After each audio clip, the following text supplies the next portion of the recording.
এদিক থেকে ওদিক করলে ফেরত করে তালাক দিয়ে দিই। যাক কাকা, আপনি একটু বাইরে যেয়ে বলেন, আমি আর আমার ওয়াইফ রেডি হয়ে যেতেছি।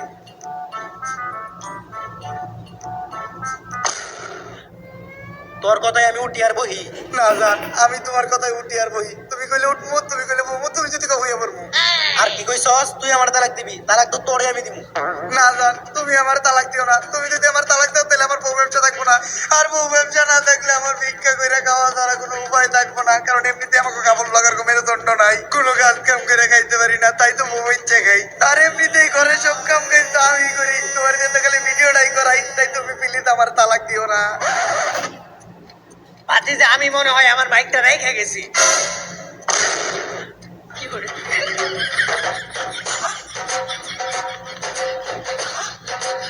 ভাতিজা, তুমি নিয়ে আইও। কাকা ভিতরে আসেন। কাকা, এটা হইলো আমার নতুন সেলুনের ব্যবসা। আর এই সেলুনের নাম হইলো ভাইরাল লিঙ্ক হেয়ার কাট। ভাতিজা, আমি একটা বিষয় লক্ষ্য করছি। ভাই এখন কি কিছুদিন যাবৎ মানে তারা আর কি সেলুন টেলুন আমি জানি দিতেছে কাপড় ব্লগ বা আর কি ওই সব মানুষেরা, তো ওইটাও দিচ্ছে ফোন মাইরা। তো চলো দেখি। আর সেলুনের নামটা শুনছেন না, ভাইরাল লিঙ্ক শেয়ার কাট। তো চলো দেখি। মানে কাপড় ব্লগাররা খালি সেলুনের ব্যবসা দেয়, এর রহস্যটা কি? কাকা, আগে আমরা ভিডিওতে চুল ফালাইতাম, এখন বাস্তবেও চুল ফালাই। আর কাকা, আগে যখন ভিডিওতে চুল ফালাইতাম তখন সবাই দিয়ে কমেন্টে গালাগালি করতো, কমেন্ট করতো চুলের ভিডিও বানাও তোমরা। ওইখান থেকেই আমি আইডিয়াটা নিলাম, আর আইডিয়াটা নিয়ে এই সেলুনটা দিলাম। এখন সবার চুল ফালাই, মানুষের উপকার হয় আর আমাকেও ইনকাম হয়। যেইভাবে রোস্টাররা আমাকে বউ ব্যবসায়ী করতে লাগছে, ভবিষ্যতে মনে হয় যে এই বউ ব্যবসা বন্ধ হয়ে যাবো। তাই আগে ভাগে এই সেলুনটা দিয়ে রাখছি, যাতে অনলাইনে চুল ফালানো বন্ধ হইলো এই সেলুনের মাধ্যমে আমরা চুল ফালাইতে পারি। ভালোই করছো ভাতিজা। কাকা, আপনার চুলদারি তো ভালোই হয়েছে, আপনি আমার সেলুন থেকে চুলদারি ঢেকাইটা। এই কাকার আমার সেলুনের স্পেশাল সাপড়ি কাটিংটা দিয়ে দে।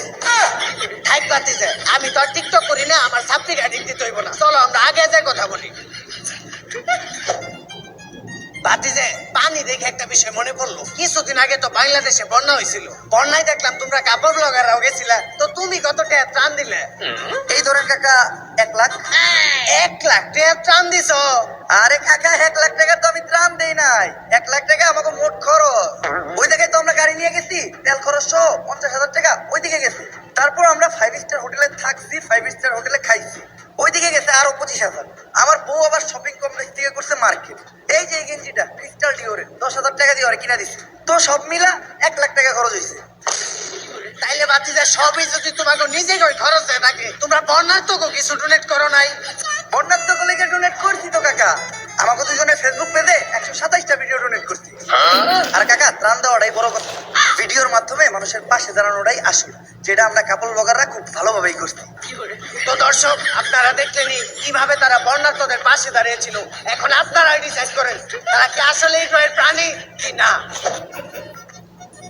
ভাতিজা, তোমরা কাপড় ব্লগাররা যখন কোথাও যাও, পাবলিক তোমাদেরকে কেমন সম্মান দেয়? কাকা, পাবলিক তো আমাকে ভরপুর সম্মান দেয়। আপনি আজকে এটা নিজের তো হয়ে দেখবেন, এই যে আমরা খাইতাছি না, দেখবেন আমাকে বিলই চাইবো না। ভাই, আপনাকে বিলটা দেন।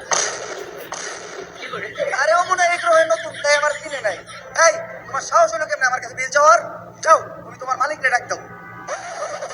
এখন দেখবেন মালিক আসার পর আমাকে চেহারাটা দেখবো, আর চেহারা দেখেই কইবো বিগ ফ্যান, একটা সেলফি। তারপরে খাওয়ার বিল তো নিবই না, আর উল্টা ওয়েটার যে আমার কাছে বিল চাইছে, এর লেগে ও আমাকে পায়ে ধরে মারছে। আমি এই রেস্টুরেন্টের মালিক, কি সমস্যা আমারে বলেন। আপনার ওয়েটার আমাদের কাছে বিল চাই কেন? আপনি কি আমাকে চিনেন না? আমরা ফেমাস কাপড় ব্লগার।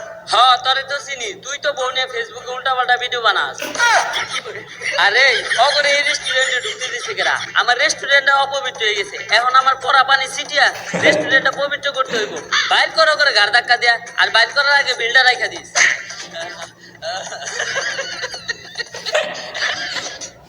ও বাবা গো, ভাতিজা, তোমার কাছে না হেগো পায়ে ধরে মাপ চাওয়ার কথা ছিল, তাহলে ঘাড়ে ধরে বাইর করে দিল কে? ভাতিজা, সবাই বলে কাপড় ব্লগার গো ভিডিওতে নাকি মানুষ শুধুমাত্র কাপড় ব্লগার গো বউ দেখার লিগে ঢুকে, এই বিষয়ে কি তুমি একমত? না কাকা, আমি একদমই একমত না। কারণ মানুষ যদি আমাদের ভিডিওতে ঢুকে শুধু আমার বউরেই দেখতো, তাহলে আজকে আমার এত ফ্যান ফলোয়ার থাকতো না। আমি যেই জায়গায় যাই ওই জায়গায় মানুষ আমার সাথে সেলফি তুলে, মানুষ একেবারে আমার ধাক্কা ধরে।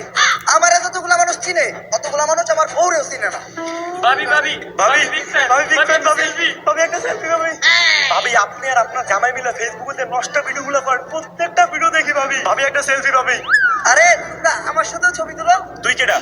আমি কেটা মানে? তোমরা প্রতিদিন যাদের ভিডিও দেখো। আরে আমরা তো ভিডিওতে শুধু ভাবিরে দেখতে ঢুকি, ভাবি যাচ্ছে। এটা কিন্তু মানে বাস্তব বাস্তব এটা বাস্তব চিত্র, যারা কাপড় ভিডিও ব্লগ করে আর কি। সত্যি সত্যি রে ভাই, ওদের বউ দেখতে যায় মানুষ, তাদের দেখতে যায় না রে ভাই।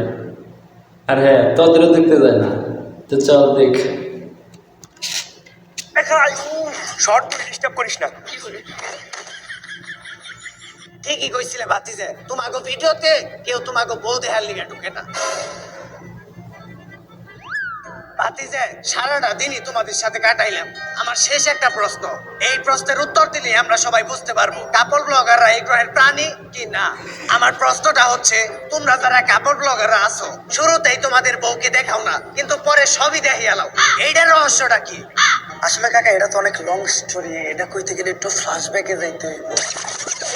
গাইস, আপনারা জানেন আমি বউ ব্যবসা করার জন্য নতুন একটা বিয়ে করছি, কিন্তু আমি অন্য বউ ব্যবসায়ীদের মতো না। তারা তাদের বউয়ের চেহারা দেখায় লাখ লাখ টাকা কামায়, আমি আমার বউয়ের চেহারা কখনোই দেখাবো না, কারণ আমি একজন মুসলমান। আর আপনারা জানেন ইসলামে বউয়ের চেহারা দেখানো হারাম, যার জন্য আমি আমার বউয়ের চেহারা তো দূরের কথা, আমার বউয়ের ছায়াটাও কোনোদিন আমার ভিডিওতে দেখাবো না। আর গাইজ, আমি আমার গত ব্লগে বলছিলাম আমার বউয়ের চেহারা তো দূরের কথা, আমার বউয়ের ছায়াটাও কাউরে দেখাবো না, কিন্তু ওই ভিডিওতে ভিউ হয় নাই, শুধু আমার বউ ছিল না দেখা, যার জন্য এই ভিডিওতে আমি আমার বউরে নিয়ে আসছি। আর আমার বউরে দেখতেই পারতেছেন, পর্দা করে আছে। আর হ্যাঁ, এটা অবশ্যই কিন্তু আপনারা জানেন মানে এই কারণ দেশে আর কি বলা হয়েছে বা ভিডিওতে দাঁড়ানো করা হয়েছে। তো যারা যারা জানেন অবশ্যই কমেন্টে নাম বলে যাবে। তো চলেন দেখি তারপরে কি হয়। ও খুবই দিনদার মানুষ, টিকটক করে তাও পর্দা কইরা, যার জন্য আপনারা কেউ আবার ওর চেহারা দেখতে চান না। আপনারা যতই চান আমি ওর চেহারা কাউরে দেখাবো না। আসলে গাইজ, আপনারা আমার গত ব্লগে বারবার কমেন্ট করতেছেন ভাবির চেহারা দেখতে চাই, ভাবির চেহারা দেখতে চাই। আপনারা একটা জিনিস চাইছেন, আমি কি ওটা না দিয়ে থাকতে পারি? এতদিন আপনারা দেখছেন মোবাইল আনবক্সিং, গ্যাজেট আনবক্সিং, এই প্রথম আমি আপনাদেরকে দেখাবো বউ আনবক্সিং। 3, 2, 1, টাডা! গাইজ, এটাই হলো আপনাদের ভাবি। আসলে চেহারাটা দেখাইতে হইলো, চেহারা না দেখাইলে ভিডিওর ভিউ হইতেছিল না, কিন্তু আপনারা আবার ওরে বোরকা ছাড়া দেখতে চান না, এটা আমি কখনোই করবো না। আর গাইজ, ফাইনালি আমি আপনাদের ভাবিরে বোরকা ছাড়া শুধু গেঞ্জি পরায় আপনাদের সামনে নিয়েই আসলাম। আসলে বোরকা পরায় ভিডিও চালে ভিডিওতে ভিউ হইতেছিল না, আর বোরকাটা তেমন কোনো বিষয়ই না, মনের পর্দাটাই আসল পর্দা। আর আমরা তো মোটামুটি সবই দেখা লাগছি, কারণ আবার আপনারা আমাদের লিঙ্ক দেখতে চাইেন না। আমি জানি গাইজ, নেক্সট আপনারা লিঙ্ক দেখতে যাবেন, যার জন্য আমি লিঙ্কটা আগেই পাবলিক করে দিয়েছি। আপনারা তাড়াতাড়ি লিঙ্কটা ডিলিট হয়ে যাওয়ার আগে দেখে আসেন। ভাতিজে আমারেও কি একটু লিঙ্কটা দেওয়া যাইবো? মুরব্বি আমাকে মেরুদণ্ড নাই, তাই আমরা বউ বাচ্চা খাই। দর্শক, এর থেকেই বোঝা যায় কাপড় ব্লগাররা আসলেই গ্রহের কোনো প্রাণী না। তাই আমার মতে তাদের বিরুদ্ধে যত দ্রুত সম্ভব ব্যবস্থা নেওয়া উচিত। দালাল টিভি থেকে পাওয়া রিপোর্টার কাকার তথ্য অনুযায়ী প্রমাণ হয়ে গেছে যে কাপড় ব্লগাররা এই গ্রহের কোনো প্রাণীই না। তাই এখনই সিআইডি রে কল লাগাও, এই কেসটা ও গোয়াতেই তুলে দিতে হবে। দয়া, অভিজিৎ, অনেকদিন তো আমরা একসাথে থাকলাম, এইবার আমাদের বিদায়ের পালা। তোমরা তো জানোই রিসেন্টলি একটা অ্যাক্সিডেন্টে আমার মেরুদণ্ড ভেঙে গেছে। সাহা, কি এর অ্যাক্সিডেন্ট করছেন? ডাব চুরি করবার যা ধরা খাইছেন, মাইছে বাইরে মেরুদণ্ডের হাড় ভাঙিয়ে দিছে, শুনছি না আমরা। যাই হোক দয়া, এই ভাঙা মেরুদণ্ড নিয়ে তো আর সিআইডি তে কাজ করা সম্ভব না, তাই আমার বিদায় নিতে হইব। আর বিদায় বেলা একটা শায়রি হয়ে যাক, হোক আসো ইংলিশ কাম আর দাও ইংলিশ গো, ওয়া ওয়া ওয়া। আসো ইংলিশ কাম আর দাও ইংলিশ গো, ওয়া ওয়া ওয়া। চলে যাইতাছি আমি, থাক তোরা নাটকির বউ। এই এসিবি আড়াই ভালো হইব না, যাও সময় গাড়ি দিয়ে গেল। হ্যালো, হ্যালো সিআইডি, তোমাদের জন্য একটা কেস আছে। এই কেস আছে না করে দে। আমাকে এসপি স্যারের মেরুদণ্ড ভাঙিয়ে গেছে, তাই আপাতত আমরা কেস নেওয়া বাদ দিছি। স্যার সিআইডি নাকি কেস সলভ করা বন্ধ করে দিছে। এমনিতেই ওরা কেস পায় না, এইবার আবার দিতাছি তাও করবো না। এই সিআইডির লেগে আমার ভিতরে একটা শায়রি আইতাছে, বড়ই গেছে ভূত সিআইডির নানি রে। কেমন যাবো না, আমার কাছে একটা সমাধান আছে। আমি লজ্জা ছাড়া গ্রহের প্রধানমন্ত্রীর সাথে যোগাযোগ করতেছি, যত তাড়াতাড়ি সম্ভব ওরা যাতে কাপড় ব্লগার গুলারে ও গ্রহে ফিরে নিয়ে যায়। মুরব্বী, আমি আপনার সাথে স্পেশাল 2 জন অফিসার দিতেছি। আপনি বউ ব্যবসায়ী আন্দোলনের সমন্বয়কদের নিজের হেফাজতে নেন, যাতে লজ্জা ছাড়া গ্রহের প্রধানমন্ত্রী আসার সাথে সাথেই তাদের সাথে কথাবার্তা বইলা এই বউ ব্যবসায়ীদের তাদের কাছে হস্তান্তর করার ব্যবস্থা করেন। আর এদিকে আমি আর সায়েন্টিস্ট লজ্জা ছাড়া গ্রহের প্রধানমন্ত্রীর সাথে যোগাযোগ করতেছি। কি হইলো? আমাকে আন্দোলনের মাঝখান থেকে আমাকে এইভাবে উঠে আনা হইলো কে? তখন এখন তক করে পাঠানো হইব। এ বসাও করে এনে, তোমার বসতে হবে না। মাল দুটোর দেখছো, এই যে মালু আর চালু এমন বাইরেন বাইরে গো ডাকবে করে খালু। এই জায়গায় আমার দোষটা কি? আমি তো খালি বউ বেচতেই খাইছি, আমার বউ দিয়ে আমি ব্যবসা করবো, তখন সমস্যা কি? এর জন্যই তো তোরে তোর বউ সহ তোকে লজ্জা ছাড়া করে পাঠাই দিতেছি। আমি এই গ্রহ ছেড়ে যাবো না, কারণ ওই গ্রহে ফেসবুক নাই, টিকটক নাই, আমি বউ ব্যবসা করে খাইতে পারবো না। আর ইউটিউবে তো কাপড় ব্লগার করে কেউ খুঁজেও না, তাই আমাকে এই গ্রহে রেখে দেন। জানি ভাবে কাজ হইব না, তুমি একটা ইমোশনাল র্যাপ কো।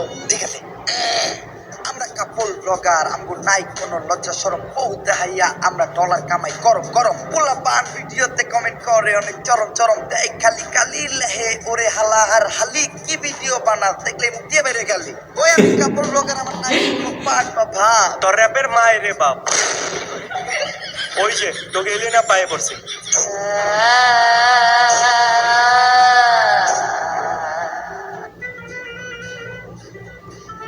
কেডারে আমাকে কাপড় ব্লগার তো দিছে ঠেক, উই আর ব্যাক। তবে গ্রহের প্রাণী তোরাই নিয়ে যা। অগরে নেওয়ার লিগে তখন তো গ্রহ পাঠাই নাই, অগরে পাঠাইছি তো গ্রহ ধ্বংস করার লিগে। তখন গ্রহের মানুষের মেলা লজ্জা সরম, আমি এটাই চেয়েছিলাম তখন লজ্জা সরম যেন একবার দূর হয়ে জায়গা। আর এই কামটা শুধুমাত্র কাপড় ব্লগার দ্বারাই সম্ভব, কারণ নীলর্জের চরম সীমায় শুধুমাত্র কাপড় ব্লগাররাই যেতে পারে। তাই আমি আমার গ্রহ থেকে তো গ্রহে কয়েকটা নীলর্জ প্রাণী পাঠিয়ে দিছি, যারা তো গ্রহে যায় কাপড় ব্লগ করে খাইতেছে। আর আমি তো করে নিব না, কারণ আমি চাই অগরে দেখে তখন জাতি পুরো ধ্বংস হয়ে যায়। নিবি না তো খারাপ, আমগো গ্রহ থেকে একটা টিকটকার তোকে গ্রহে পাঠাইতেছি, একাই তোকে পুরো জাতি ধ্বংস করে নেব। এই না, তাই দরকার নাই, আমাকে প্রাণী আমাকে ফিরত দে, আমরা নিয়ে যাইতেছি। তাও তো গ্রহ থেকে কোনো প্রতিবন্ধী দিস না। কি করে যা তোরা।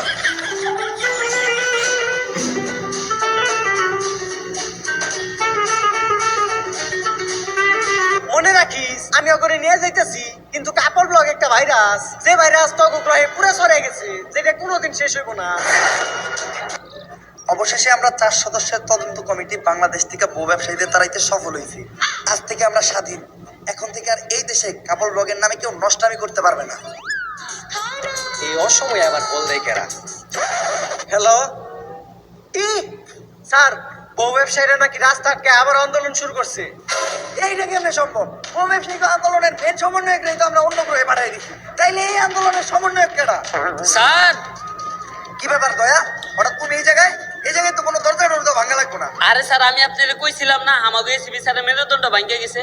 আর আপনি তো জানেনই, যার মেরুদণ্ড নাই সেই বউ বেচা খায়। তাই আমাকে এসিবি স্যার বিয়া কইরা বউ ব্যবসায়িক আন্দোলনের নতুন সমন্বয় কইছে। এলিয়েন ঠিকই কইছিল, বউ ব্যবসা এমন একটা ভাইরাস যেটা কখনোই তাড়ানো সম্ভব না। তুমি কে, আমি কে, দাবি আমাদের একটাই, দফা এক। ভাই এটা কি প্রমাণ দিল? মানে মেরুদণ্ড যদি নেই তাহলে বউ বেঁচে একটা, এটা একটা মানে একটা প্রমাণ। সিআইডি থেকে সে বউ বেঁচে গেছে মেরুদণ্ড ভাঙার কারণে। তার মানে ওদের যে মেরুদণ্ড নেই, এটা কেমনি প্রমাণ দিল ভাই? আরে ভাই তো চলা দেখি। এক দাবি এক, যাদের মেরুদণ্ড নাই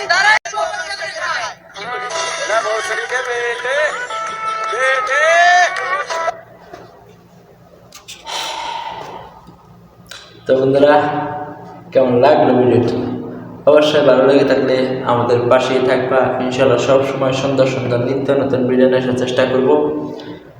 আর হ্যাঁ, যারা যারা নতুন আসছে আমার চ্যানেলটি অবশ্যই সাবস্ক্রাইব করে আমাদের পাশেই থাকবা। ইনশাল্লাহ সবসময় সুন্দর সুন্দর ভিডিও আসার চেষ্টা করব। তো বন্ধুরা, আজকের মতো আল্লাহ হাফেজ।